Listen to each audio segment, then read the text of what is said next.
Hola, hola, ahí sí. Está bien. Es que si no se prende no funciona, ¿no? Bueno, qué bueno es estar en la casa del Señor en esta mañana. Con calor, pero aquí estamos. Una de las palabras que más comunes de nuestro tiempo es cambio. No solo cambio porque el país pide un cambio, sino cambio por el tema de los cambios que están habiendo. Casi nada de lo que conocimos hace 15 o 20 años atrás hoy es igual. Todo ha cambiado, absolutamente todo. Y los cambios han afectado también a todas las áreas de la vida humana, pero de manera muy significativa a lo que es el matrimonio y a lo que es la familia. Pensemos en algunos cambios que están a nuestro alrededor, en algunos casos ya están entre nosotros, en otros casos vienen y se aproximan más rápido de lo que nosotros podemos imaginarnos. A nivel de familia, por ejemplo, la poligamia. Aunque no es legal en muchos de nuestros países, la poligamia se practica de manera desenfrenada, lo cual desafía el modelo divino de la monogamia. Leyendo el otro día un periódico, no un periódico de Guatemala, un periódico de América Latina, hablaba precisamente acerca del futuro de la monogamia. Y lo que este artículo decía es que la monogamia en unos 10 o 15 años será una especie en extinción. Curioso leer ya en un periódico latinoamericano cómo es que este movimiento de la poligamia de un hombre con varias mujeres o una mujer con varios hombres ya parece que está tornándose como en lo normal, en lo cotidiano. Como digo, no es legal en muchos de nuestros países, pero sí es una práctica común en muchos de nuestros países. El matrimonio homosexual, ya legal en muchos de nuestros países, convive con el modelo divino de matrimonio heterosexual. Lo he dicho en otras ocasiones. Lo curioso hoy en día es que los matrimonios heterosexuales están pidiendo divorcio y los homosexuales están pidiendo matrimonio. Esto es algo totalmente curioso que está afectando a la familia. El divorcio legal y común en todos nuestros países pone un rápido final al modelo de matrimonio permanente establecido por Dios desde el principio. En Argentina, por ejemplo, la nueva constitución de la Argentina, que fue hace muy poco aprobada, se habla de matrimonio, del divorcio express. Es decir, uno puede pedir divorcio hasta por teléfono. El movimiento de liberación femenina ha desafiado el modelo de mujer establecido por Dios, trayendo confusión sobre los roles en el matrimonio y en la familia. El rol indefinido de los hijos en la familia crea serios trastornos sociales que son muy difíciles de remediar. Hijos que parecen padres y padres que parecen hijos. La legalidad del aborto que permite dar marcha atrás a una vida que se inició aparentemente por un error humano. Y en muchos países ya, no en América Latina todavía, pero en muchos países ya hablar del tercer género no es una novedad. En países como Alemania o en los Países Bajos, por ejemplo, cuando un niño nace, no se le pone varón o mujer o varón y hembra. Se le deja sexo indefinido. Y ese niño, cuando llegue a una edad de mayoría de edad, podrá escoger cuál es el sexo al que él quiere pertenecer, ya sea varón o sea mujer. Así que estos y muchos cambios son los que están afectando la esfera de la familia contemporánea. Y este es el tema asignado para esta mañana, la familia cristiana frente a los desafíos de la posmodernidad. Me puse a pensar que en una situación como esta, por supuesto que nosotros como creyentes, sobre todo los padres y aquellos que ya son abuelos, caemos en un cierto grado de incertidumbre de frustración, de qué es lo que va a hacer la familia en los próximos años, pensando en nuestros hijos, pensando en nuestros nietos, cuáles van a ser estos elementos, cómo ellos van a enfrentar estas situaciones que ya es una realidad en nuestras familias, en América Latina o en el mundo. Y supongo que algo similar debió haber sentido Moisés, cuando a los 120 años Moisés tenía que dejar en las puertas de la tierra prometida a un pueblo que había sido esclavo, que él lo había, por mano de Dios, lo había libertado de Egipto y lo había dirigido por el desierto durante 40 años.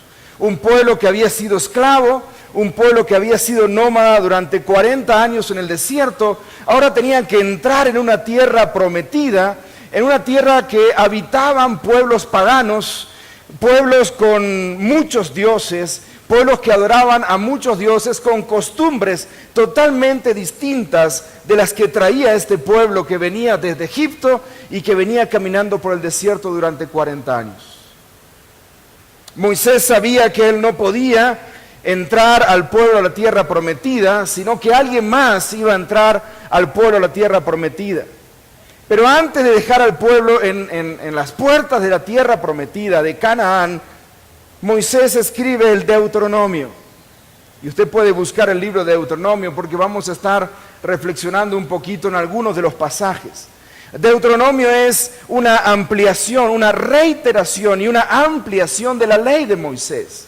Si usted lee Éxodo, los primeros capítulos de Éxodo y luego va al libro de Deuteronomio, usted va a encontrar una reiteración, pero una ampliación de la ley para que el pueblo, ahora viviendo en Canaán, en un pueblo o con pueblos con otras costumbres, con otros dioses, el pueblo de Israel se mantuviera firme, santo, puro a Dios. Así que en este Deuteronomio hay muchos mensajes de Moisés que son muy aplicables a nuestro tiempo también, como un pueblo cristiano en este tiempo, viviendo en un contexto, en un escenario totalmente difícil. Deuteronomio capítulo 6 es posiblemente el mensaje de Moisés más emblemático de este libro. Para los judíos es una confesión de fe, es el famoso Shema. Y de manera parafraseada, Moisés dice lo siguiente: ustedes van a entrar a la tierra de Canaán, donde hay muchos dioses. Ninguno de ellos es el Dios de los cielos. Ninguno de ellos es el Dios de la creación. Ninguno de ellos es el Dios de los judíos. Tengan cuidado. Ustedes van a recibir cosas por las cuales no trabajaron. No tendrán que sacrificarse por ellas. Ustedes vivirán en casas que no edificaron y comerán de árboles que no plantaron. Beberán agua de pozos que no cavaron y se sentarán en muebles que no construyeron. Y ustedes se volverán indiferentes. No se olviden, recuerden. Este mandato de no olvidar, de recordar, es repetido en el libro de Deuteronomio como algo que Moisés está preocupado, que una vez que el pueblo entre a la tierra de Canaán, una vez que el pueblo esté en un contexto de adoración a muchos dioses, una vez que el pueblo esté en un contexto de idolatría, una vez que el pueblo esté en un contexto con distintas costumbres, el pueblo se olvide de Dios, se olvide de su palabra, se olvide de sus mandamientos. Así que en esta ocasión le propongo que miremos detenidamente los versos del 4 en adelante del capítulo 6 y vamos a extraer 4 principios. En su boletín hablo de 6, pero por asunto de tiempo y de calor vamos a resumirlo a 4. 4 principios. El primero de ellos es básico. Verso 4 al verso 6. Y en esto de familia, escúchenme padres, porque los versos 4 al 6 nos señala el primer principio, y es que como padres no podemos transmitir a nuestros hijos lo que no poseemos. Como padres no podemos transmitir a nuestros hijos lo que no tenemos. Y por eso dice los versos 4 al 6, escucha, oh Israel, el Señor es nuestro Dios, el Señor uno es. Es una declaración de fe. Pero verso 5, amarás al Señor tu Dios con todo tu corazón, con toda tu alma y con toda tu fuerza. Y estas palabras que yo te mando hoy estarán, ¿dónde estarán? Sobre tu corazón. Los padres no pueden transmitir a sus hijos lo que ellos no tienen en su corazón.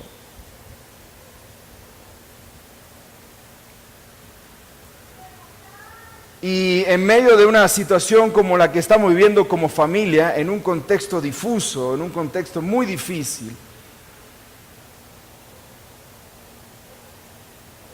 los padres que realmente tengan al Señor en su corazón, amen al Señor con todo su corazón, padres que sean llenos del Espíritu Santo, son los que van a poder dar esperanza a su familia.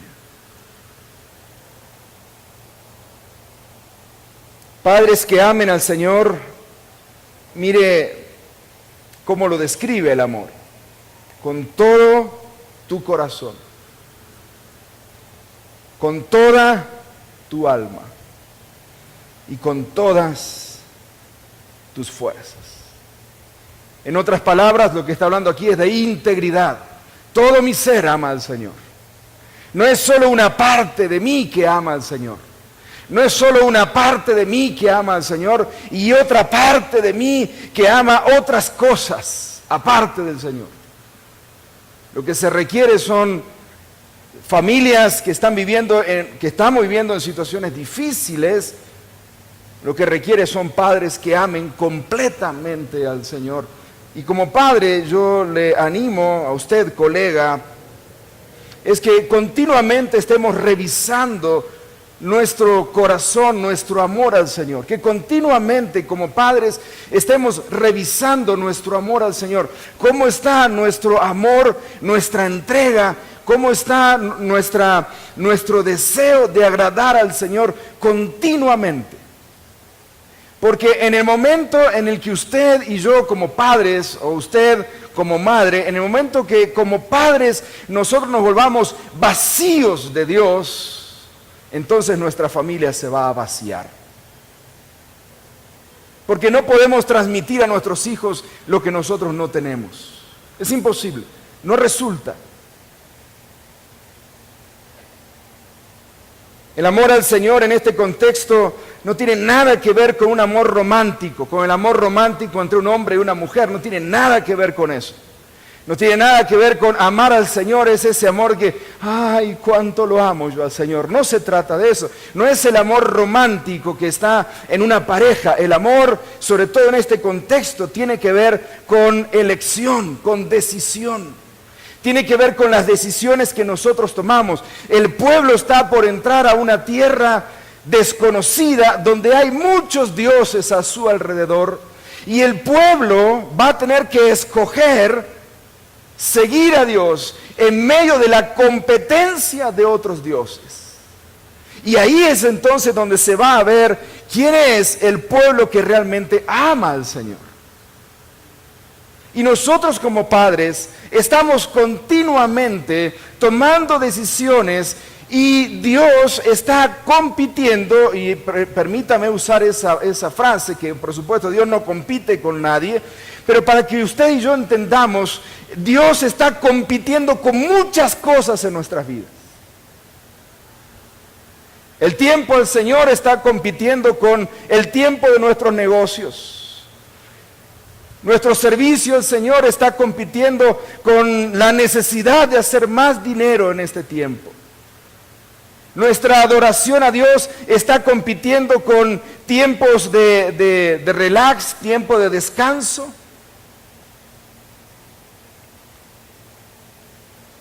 Y este es precisamente la declaración de fe del pueblo de Israel. Escucha, Israel, el Señor es nuestro Dios, el Señor es uno. Pero el pueblo donde van a entrar van a encontrar a muchos dioses Sin embargo, ustedes amarán al Señor su Dios con todo tu corazón, con toda tu alma y con todas tus fuerzas. La pregunta que me hago en esta mañana al reflexionar en este pasaje, en este primer principio es: recuerde que como padres no podemos transmitir a nuestros hijos lo que no tenemos. Y cuando se trata de decisiones, nosotros como padres que estamos tomando decisiones, padre y madre, que estamos tomando decisiones en la familia, decisiones guiando a nuestra familia, decisiones guiando a nuestro hogar, la pregunta es si esas decisiones son tomadas con un profundo amor al Señor. El segundo principio, que se construye sobre el primero, es que los hijos piden desesperadamente que seamos auténticos. Verso 7. Y diligentemente las enseñarás, estas palabras que yo te mando hoy, las enseñarás a tus hijos y hablarás de ellas cuando te sientes en tu casa, cuando andes por el camino, cuando te acuestes y cuando te levantes. No todas las versiones traducen la palabra diligentemente, pero allí está. Otras lo traducen como las enseñarás reiteradamente, y de ahí, por ejemplo, la Reina Valera 60 dice, y las repetirás. Las enseñarás reiteradamente, pero la palabra que se utiliza, y la Biblia de las Américas lo traduce de esta manera, es, y las enseñarás diligentemente. Y esa palabra diligentemente también se utiliza en su forma verbal para hablar acerca de sacar punta.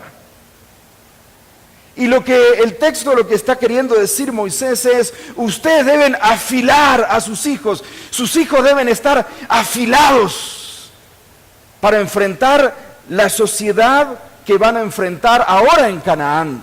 Y yo digo que nuestros hijos deben estar afilados para enfrentar a una sociedad en continuo cambio. Cambios que posiblemente para usted y para mí ya no nos afectan. Cambios que, por ejemplo, el hecho si se aprueba o no el matrimonio homosexual en Guatemala, es posible que a usted no le afecte porque no va a cambiar ya su perspectiva, yo espero. Pero ¿qué de su hijo? ¿Qué de su nieto? ¿Qué de su hija cuando traiga a su novio a la casa? Y cuando después su hija quiera presentarle a los futuros suegros, usted tenga que conversar con 2 suegros varones. Por lo tanto, la enseñanza o el segundo principio tiene que ver con que necesitamos afilar a nuestros hijos. Ellos tienen que estar afilados. Los jóvenes cristianos deberían estar afilados, listos y preparados para presentar respuestas ante este tipo de situaciones de una moralidad difusa que hay alrededor nuestro. Pero note que no dice nada sobre los cultos, no habla de que las enseñarás estando en el tabernáculo, las enseñarás posteriormente cuando venga el tiempo del templo, en el templo de David o en el templo de Salomón, ni tampoco nosotros podemos pensar en que enseñaremos estas cosas en la iglesia a nuestros hijos. No es así. Tampoco habla de un día en particular, las enseñarás durante el día de reposo, no habla de eso. Lo que habla es cuando estés en casa, cuando te levantes, al irte a dormir y al estar sentados juntos. Yo no sé si usted lo nota, pero lo que está diciendo Moisés es que la enseñanza de los padres hacia los hijos es en la vida diaria, en la vida privada.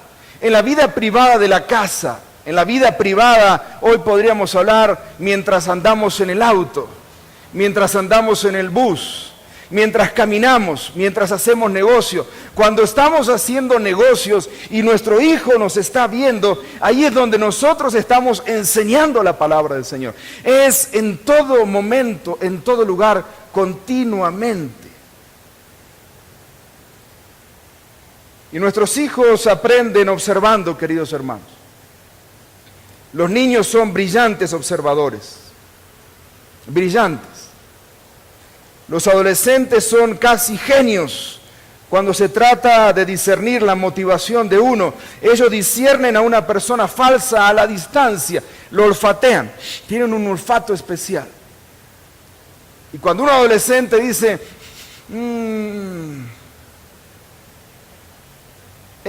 no sé, algo ahí hay, préstele atención.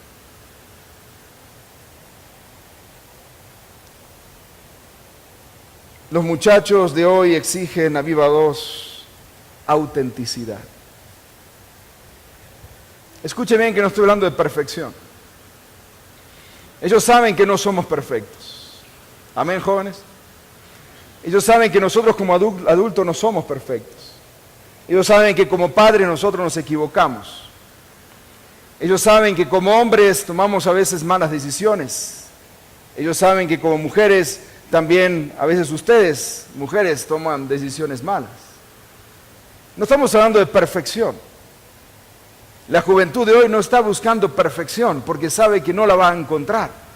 Pero lo que está buscando es autenticidad. Gente auténtica. Personas auténticas. Personas que vivan lo que sus labios dicen. Y los jóvenes dicen, queremos autenticidad. No nos confundan, por favor. No nos digan que hay que hacer una cosa y luego con su manera de ser, ustedes nos están diciendo todo lo contrario. Si nos dicen que debemos caminar de una manera, por favor, enséñennos cómo caminar. Pero no solamente a través de la enseñanza, no solamente a través de sermones bien elaborados, no solamente a través de continuos sermones que tienes que hacer esto, tienes que hacer lo otro, sino muéstramelo con el ejemplo. Quiero que seas auténtico. Y la autenticidad significa, queridos padres, en muchos casos saber decir, perdóname, la regué. No hice lo que tendría que haber hecho, perdóname. Porque no se trata de perfección. La perfección dice, no tengo por qué pedir perdón, porque yo no me he equivocado. Eso es lo que dice la perfección. La autenticidad dice, es cierto, me he equivocado. Tenés razón, me equivoqué. Y cuando tenés razón, tenés razón. Y cuando tenés razón, entonces lo que yo debo es pedirte una disculpa, hijo, una disculpa, hija. Una disculpa, perdóname. Pero lo que nuestros hijos están buscando, deseando, no importa la edad que tenga, puede tener 4, 5, 10, 15 o aún 35 años, pero lo que nuestros hijos están buscando es autenticidad. Es cierto, el matrimonio de mis padres no es la perfección, pero son auténticos. Pero son auténticos. No son perfectos. De vez en cuando tienen sus peleas allí. De vez en cuando tienen sus fricciones. De vez en cuando ahí los veo que no se hablan y están en la mesa y ni se miran. Y uno dice, ¿qué está pasando aquí? Pero son auténticos.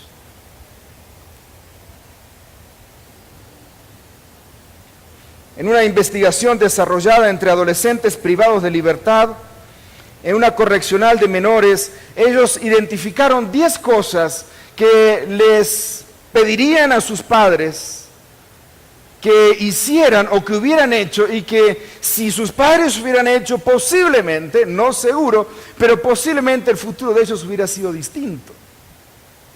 Jóvenes privados de la libertad en un correccional de menores. Fíjense las cosas que ellos dicen. En primer lugar dicen, controlen su temperamento. Es decir, no sean padres descontrolados en el temperamento. Padres descontrolados en el temperamento son aquellos padres o aquellas madres que comienzan a gritar desesperadamente y toda la colonia se entera de lo que su hijo hizo. Una persona descontrolada de su temperamento puede castigar a su hijo de manera desenfrenada. Así que la primera cosa que ellos señalan es: aprendan a controlar su temperamento. En segundo lugar, no tomen tragos o usen drogas delante de mí, porque los hijos solemos ser buenos imitadores. En tercer lugar, sean un poco estrictos, y aclaran, un poco estrictos. Muéstrenos quién es el que manda en la casa. Ellos quieren saber quién manda en la casa. 4, no trates de ser como yo, no te vistas como yo, no hables como yo, porque me avergüenzas y te ves ridículo. Y yo digo, esto sí, y yo digo, amén, así es. Yo conozco o he visto a mamás que compiten con sus hijas para ver quién está más chula. Dios mío, por favor, no es eso. Usted es una señora, compórtese como una dama, como una madre, y deje que su hija disfrute de su edad de adolescente, pero no se haga usted un adolescente para estar compitiendo con su hija. He visto a padres decir, no, es que yo quiero ser el mejor amigo, yo soy el mejor cuate de mi hijo, y ahí andan vestidos como adolescentes, y uno dice, qué ridículo se ve este viejo. Y el mismo hijo lo mira y dice, papá, pero te pusiste la misma playera que yo. Sí, porque yo estoy a la moda, hijo. ¿Pero a la moda de quién? Así que el cuarto dice, no trates de ser como yo, no te vistas como yo, o hables como yo, porque me avergüenzas y te ves ridículo. Ubíquese. Papás, ubiquémonos. Nosotros somos los papás. Y claro que debemos ser amigos de nuestros hijos, pero ese amigo de nuestros hijos no significa que seamos los cuatazos. Somos los padres y como tal debemos comportarnos. En quinto lugar, muéstrame el camino y que Dios no está dormido de vacaciones, porque necesito creer en algo más grande y más fuerte que yo. En sexto lugar, asústame. Si me sorprendes mintiendo, robando o siendo cruel, ponte duro, hazme saber que estoy mal en lo que hago y castígame por mi mal comportamiento. Una jovencita en una ocasión, hablando con mi esposa y conmigo, una jovencita de otra iglesia donde estábamos trabajando, nos dijo en una consejería que teníamos, llorando, nos dijo una vez, cómo hubiera deseado, una chica de entre 16 y 17 años, cómo hubiera deseado que mi papá en algún momento me hubiera regañado, pero nunca me regañó, nunca me corrigió, nunca me dio una palmada en la nalga, nunca. Y nosotros dijimos, bueno, yo he escuchado todo lo contrario de mis hijos. ¿Por qué otra vez me pegás? Y yo le dije, qué raro, qué extraño esto que me estás diciendo. Y ella dijo, es que con un regaño o con una palmada en la nalga me hubiera dicho, te amo, hija, eres importante para mí. Corrígeme. Cuando necesite castigo, dámelo, pero sigue mostrándome que me amas. Cumple lo que prometes que harás. No comprometas tus convicciones debido a mis amenazas de dejar la escuela o irme de la escuela. Ponte firme y te respetaré. No quiero que me des todo lo que te pida. En noveno lugar, sé honesto, dime la verdad sin importar las consecuencias. Y en décimo lugar, dame algún cumplido cuando me lo merezca. Eso me ayudará a aceptar el criticismo más fácilmente. ¿Qué le parece? El primer principio es, Padre, no podemos dar a nuestros hijos lo que no tenemos. En segundo lugar, nuestros hijos piden desesperadamente autenticidad. El tercer principio es 2 en 1. Es una pareja infalible o infaltable en el hogar cristiano. Y esta pareja es verdad y convicción. Verdad y convicción. Y yo quiero que usted note en esta mañana que verdad y convicción no es lo mismo. No es lo mismo.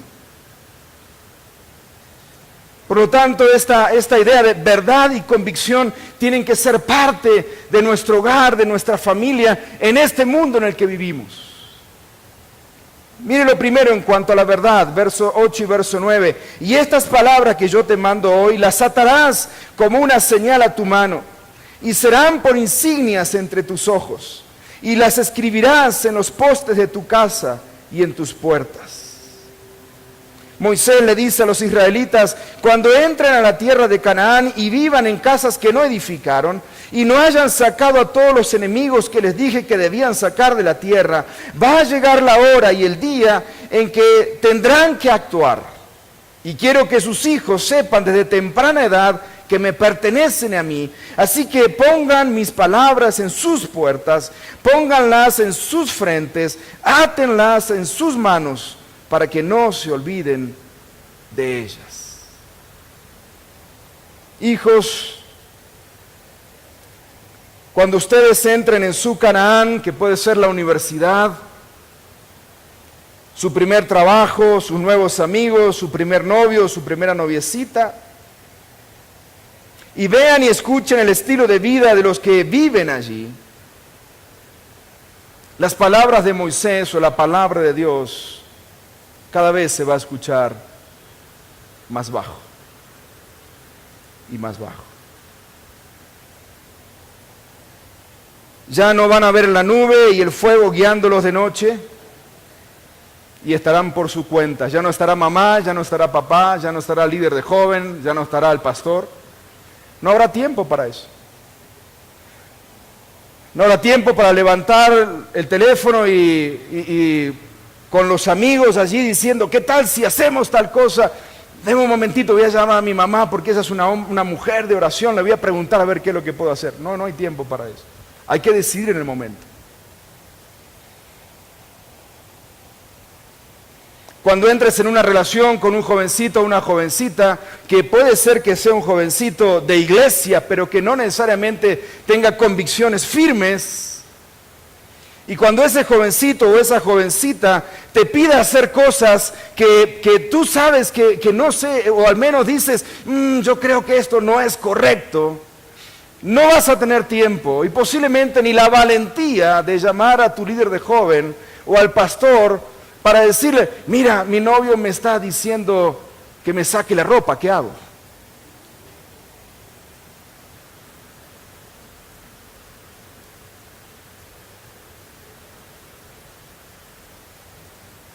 Es en ese momento cuando nuestros hijos van a ese escenario que es totalmente distinto en el que han vivido. Durante 15 o 16 o 17 años han estado con nosotros, han tomado decisiones guiadas por nosotros, pero ahora con 17 o 18 años ellos salen al mundo a tomar sus primeras decisiones por sí mismos, por su propia cuenta. Y es allí donde las palabras de Moisés deben ser oídas. Por eso dice Moisés, pongan mis palabras en los postes de la puerta, pongan mis palabras en los frontales aquí en la frente, entre los ojos, pongan la palabra atada en sus manos, que la palabra esté siempre a la vista de sus hijos, porque llegará el momento en el que ellos van a tener que tomar sus propias decisiones. Y esa palabra es la que puede salvarles en un momento difícil.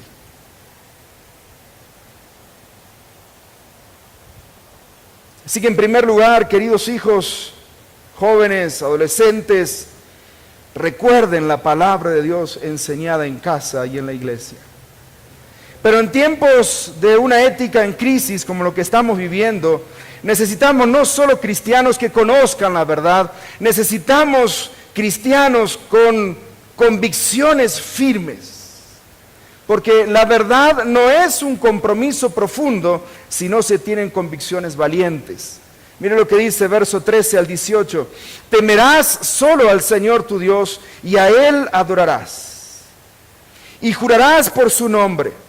No seguiréis a otros dioses, a ninguno de los dioses de los pueblos que os rodean, porque el Señor tu Dios, que está en medio de ti, es Dios celoso. No sea que se encienda la ira del Señor tu Dios contra ti, y Él te borre de la faz de la tierra. No tentaréis al Señor vuestro Dios como le tentasteis en Masá. Debéis guardar diligentemente los mandamientos del Señor vuestro Dios y sus testimonios y estatutos que te ha mandado. Y harás lo que es justo y bueno a los ojos del Señor. Llegará el momento donde no solo tendrán que conocer la verdad, sino tendrán que decidir a qué Dios van a seguir. Van a tener que decidir qué es lo que van a hacer. Hoy vivimos en los tiempos de la famosa tolerancia. De hecho, en algunos círculos ya, si usted va y dice tener una postura ética, lo van a tachar de intolerante. Ojo, la tolerancia es buena, es necesaria para la vida. Entendemos por tolerancia aceptar a la persona con creencias y estilo de vida diferentes a los nuestros. Aceptamos a la persona que piensa distinto a nosotros. Aceptamos a la persona que vive distinto a nosotros. La aceptamos. Es necesario para la vida, es necesario para el trabajo. Es necesario en la empresa, en el negocio, es necesario en la iglesia, es necesario para el evangelismo. Nosotros aceptamos a nuestro vecino tal como es y comenzamos a compartir el evangelio para que la persona pueda creer en Jesucristo. La tolerancia es buena y es necesaria, pero ojo, porque hay una clase de tolerancia que se está metiendo en nuestras vidas, en los círculos donde van nuestros hijos, está entrando por las redes sociales, está entrando por los medios de comunicación, ya está en la iglesia. Y es esta tolerancia que el primer nivel de tolerancia, de esta doctrina de tolerancia, es imperceptible. Y dice algo así como, dejemos a las personas vivir de la manera que desean vivir. Cada quien decide cómo quiere vivir. No te metas, mamá. No te metas con eso. Ella vive como ella quiere. Al fin y al cabo, si eso le hace bien, entonces no debe ser tan malo. Vive y deja vivir. ¿Lo nota? Mire, esta doctrina de la nueva tolerancia está más cerca de nosotros de lo que nosotros podemos imaginarnos. ¿Sí o no? En una discusión nomás, pensemos en una discusión, en una discusión de iglesia nomás. Pensemos en una discusión de iglesia. Y pensemos en una conversación de lo que otros hermanos hacen en otra iglesia. Y uno dice, es que la hermana fulanita de tal se fue a otra iglesia. A esa iglesia se fue, Dios mío, ahí donde, ahí donde pasa todo eso. Pero no debe ser tan malo, porque se la ve tan bien. Está bien la hermana. Y si a ella le hace bien, ¿qué habrá de malo entonces? Lo nota, en este nivel ya pasamos de aceptar a la persona que vive de manera diferente, ahora también aceptamos sus creencias y prácticas que son diferentes a las nuestras, pero que no deben ser tan malas porque le hace bien a quien lo practica.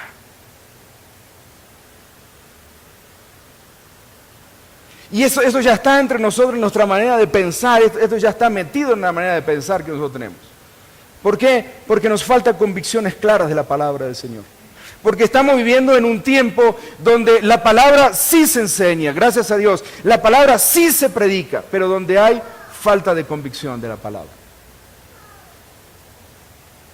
Y la convicción tiene que ver con que esta es la verdad de Dios, yo me juego por la verdad de Dios. Pero ya nadie se juega por principios éticos, morales, que son claros en la palabra, pero ya nadie se juega, porque lo medimos todo en base a, y bueno, si le hace bien, si se siente bien la persona así.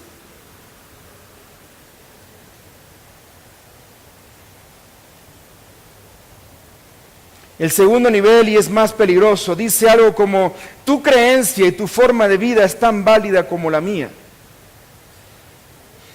En este sentido, usted debe dar su aprobación, su respaldo, su sincero apoyo a las creencias y modos de actuar de la otra persona. Esto nos lleva inevitablemente al Evangelio de la Nueva Tolerancia, que dice que no hay patrones permanentes de bien y del mal. Y con esto luchan nuestros hijos. Y con esto luchan los líderes juveniles de hoy en día. No hay patrones permanentes de bien y del mal. Lo que antes era malo no significa que sea malo hoy. Y lo que hoy es bueno no significa que sea bueno mañana. Porque ya no hay patrones permanentes de bien y mal. No hay patrones.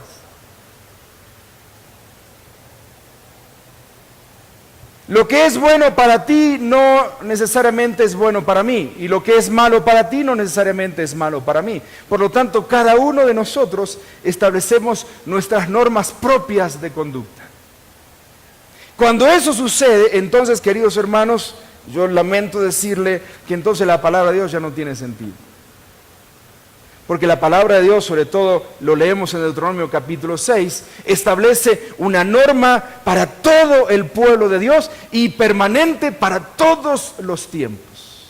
Pero cuando nosotros decimos, no, es que eso fue para los tiempos antiguos, hoy las cosas han cambiado, entonces estamos volviendo un valor que es permanente, lo estamos haciendo temporal. Y los principios de la palabra de Dios, los mandatos de la palabra de Dios son atemporales, generales. Por eso es que en base a esto, hoy algunos jóvenes dicen, mira, es que no necesitamos casarnos. ¿Por qué casarnos? Eso es un invento del siglo XVIII. Eso es un invento por allá del siglo XVII, siglo XVIII, el casamiento legal, civil. Mamá, eso ya es anticuado, ¿no, hija? Es que yo siempre soñé que tú te casaras de blanco en la iglesia. Ah, mamá, pero eso es anticuado ya. Hoy no te das cuenta que los jóvenes no se casan. Hoy los jóvenes se juntan, o como dicen en Chile, se arrejuntan. Hoy los matrimonios conviven, pero no se casan. El casamiento es algo anticuado. Y por eso hoy el matrimonio legal está realmente, si usted está al tanto de las estadísticas, los matrimonios legales, incluso en países como Guatemala, que todavía es un país tradicionalista o con muchas tradiciones buenas, los matrimonios legales están reduciéndose. Y lo que está aumentando es la convivencia.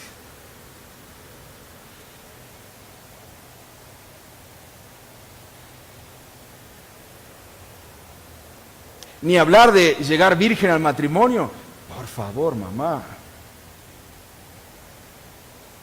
Eso era de otra época. Hoy no, hoy estamos en una época mucho más adelantada. ¿Lo ve? Estamos hablando de la familia en un contexto posmoderno, donde nos dice que no hay patrones permanentes, no hay patrones permanentes. Los patrones de conducta moral y ética son personales o personalizados. Cada uno vive como quiera, usted vive como usted quiera y yo no tengo por qué decirle cómo usted debe vivir.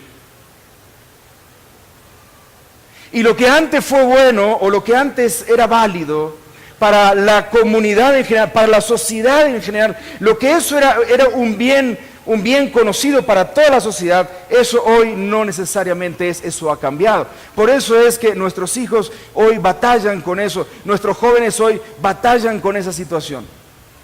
Y nosotros como familia batallamos con esos modelos, esos nuevos modelos de familia, esos nuevos modelos de familia con los cuales tenemos que interactuar, tenemos que hablarles de la palabra del Señor, evangelizarlos, pero tener cuidado de no entrar en la misma corriente al punto de olvidarnos de la palabra de Dios, de los valores permanentes, éticos y morales.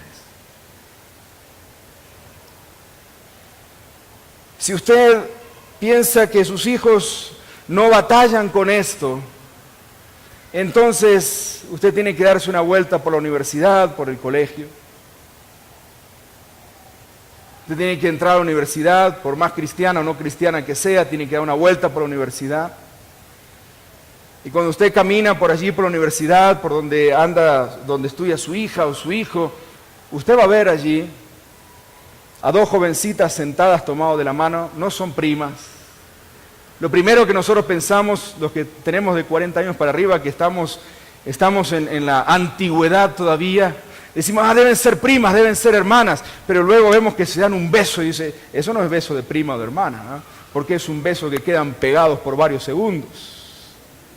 Dice, guácala, son mujeres.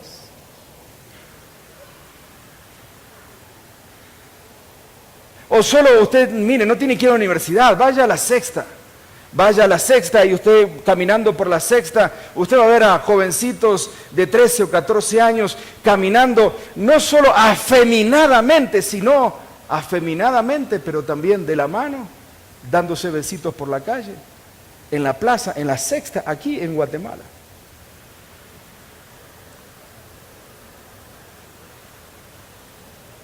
Y uno se para y le dice, vamos muchachas, ustedes podrían ser hijas mías, por favor, aléjense. ¿Y usted quién es para decirme? ¿Quién es usted? Claro, es cierto, ¿quién soy yo?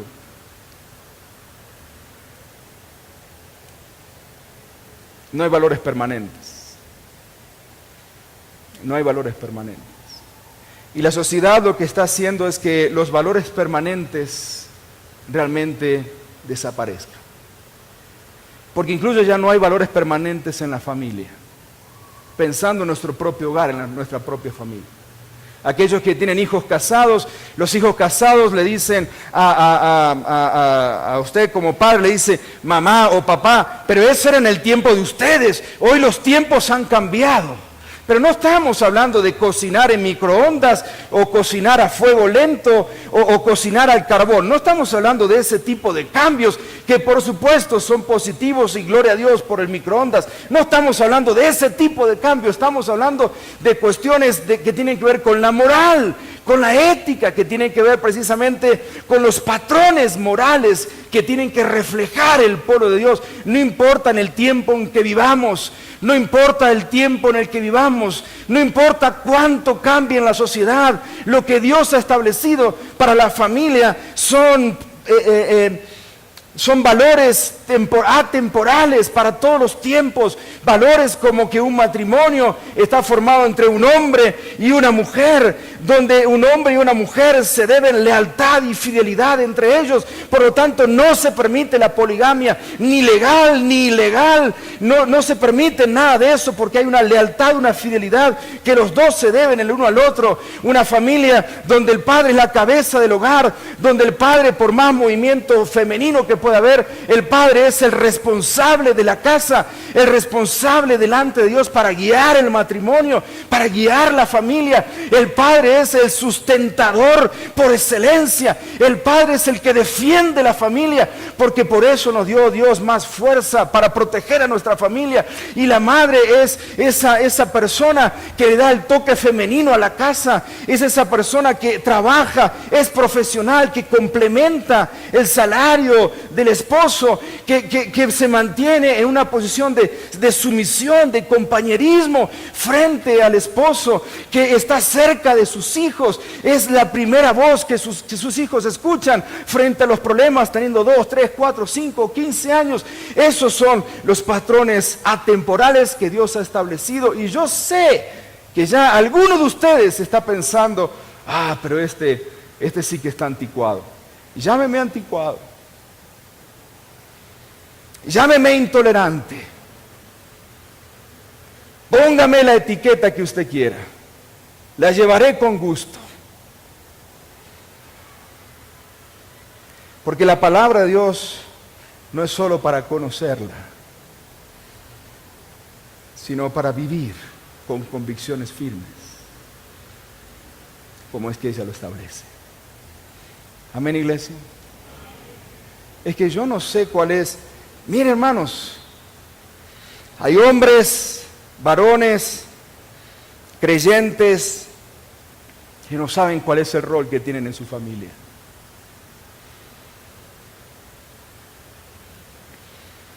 Hay familias creyentes donde sus hijos toman el liderazgo en la casa. Sus hijos traen a los padres a la iglesia.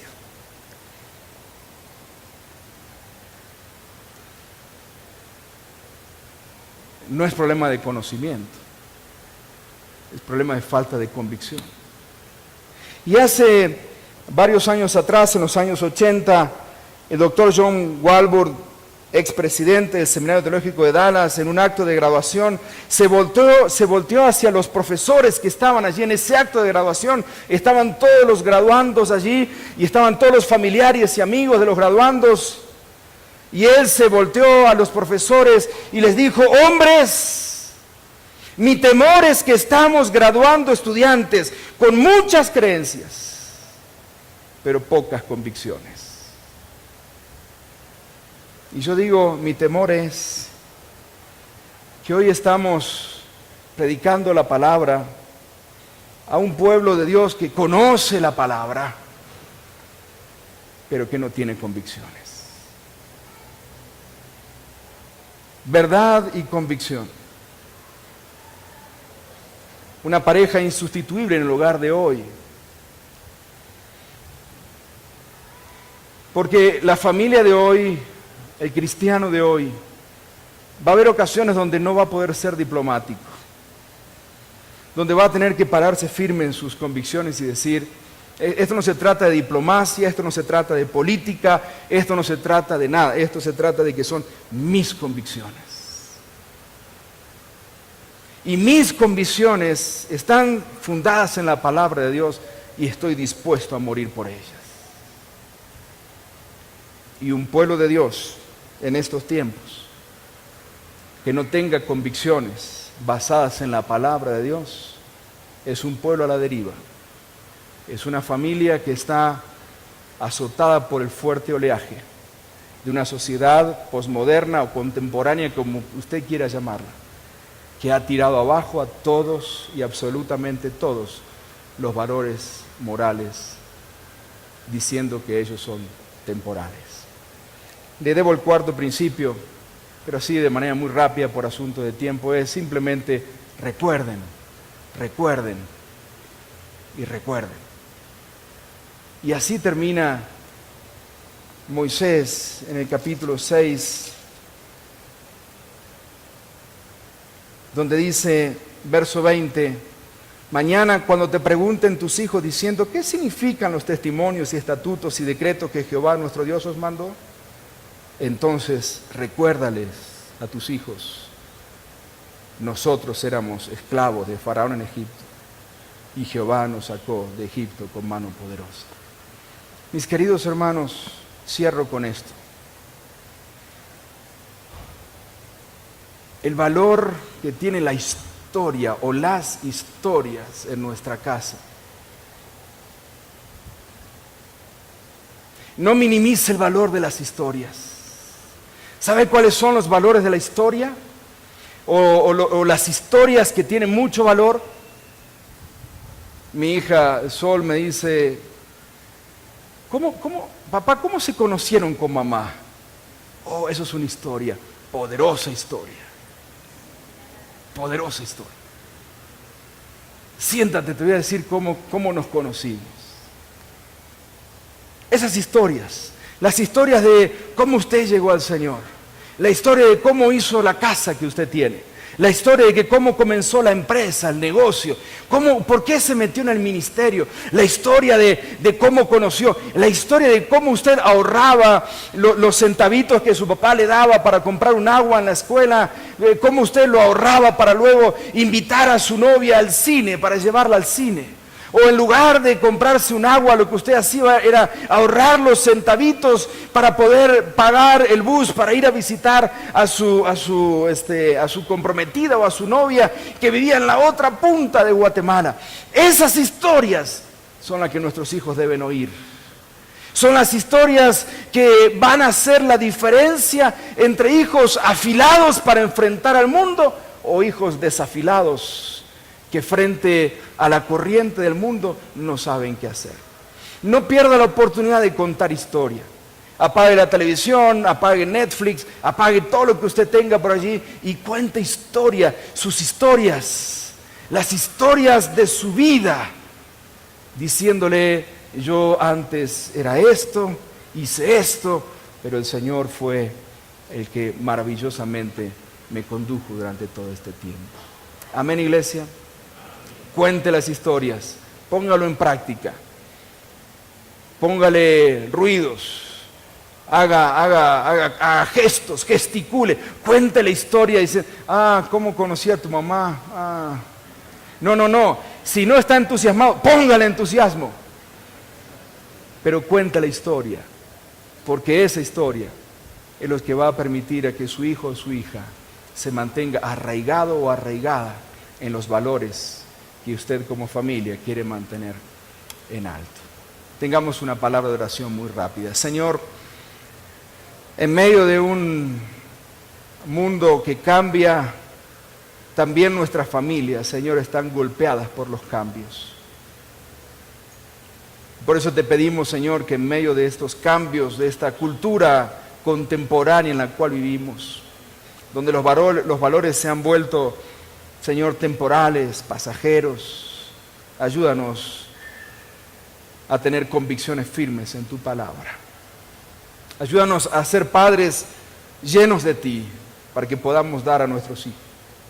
Ayúdanos a ser auténticos para poder mostrarles el camino verdadero a nuestros hijos. Y ayúdanos, Señor, ayúdanos a crear convicciones y que las historias, Señor, sean parte de nuestra vida cotidiana, en la sala de la casa, en la mesa mientras cenamos o almorzamos, en el vehículo mientras vamos al trabajo o al colegio, mientras caminamos, que puedan surgir las historias que va a permitir que nuestros hijos se mantengan arraigadas o arraigados en los valores, Señor, de tu palabra, en los cuales nosotros creemos.